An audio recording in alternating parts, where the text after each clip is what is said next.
ছেলে হঠাৎই স্কুল থেকে এসে বলছে, মা কুমড়ো আলুর ছক্কাটা কী গো? আমি বললাম দাঁড়া তাহলে করে দিচ্ছি, খেয়ে বলবি কেমন। তো সেই মতোই কুমড়ো আলু ডুমো ডুমো করে কেটে নিয়েছি, টমেটো কাঁচা লঙ্কা। এবার তেলে আলুগুলো নুন হলুদ দিয়ে ভেজে নেবো।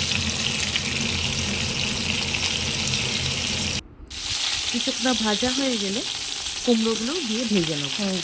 কুমড়োগুলো একটু নরম হয়ে এলে ওতে কাঁচা লঙ্কা কুচি আর ভেজানো ছোলা দিয়ে দেবো, টমেটো কুচি দেবো, দিয়ে আদা বাটা দেবো, দিয়ে মশলাটাকে ভালো করে কষাবো। একটু কষানো হয়ে গেলে আদা বাটাটা জিরে গুঁড়ো, ধনে গুঁড়ো, লঙ্কা গুঁড়ো, হলুদ গুঁড়ো এক এক করে দিয়ে দেবো। তারপরে বেশ ভাজা ভাজা হয়ে গেলে মশলাটা আর আলু আর কুমড়োগুলো সেদ্ধ হয়ে এলে উপর থেকে নারকেল কোড়া আর খানিকটা জল দিয়ে চাপা দিয়ে দেবো। নুন আর চিনি স্বাদ মতো দিতে ভুলবেন না কিন্তু। দিয়ে উপর থেকে কাঁচা লঙ্কা চেরা আর ঘি দিলে একদম রেডি কুমড়োর ছক্কা। লুচির সঙ্গে ছেলেকে দিয়েছিলাম, তো ছেলের রিয়াকশানটা তোমরা দেখো।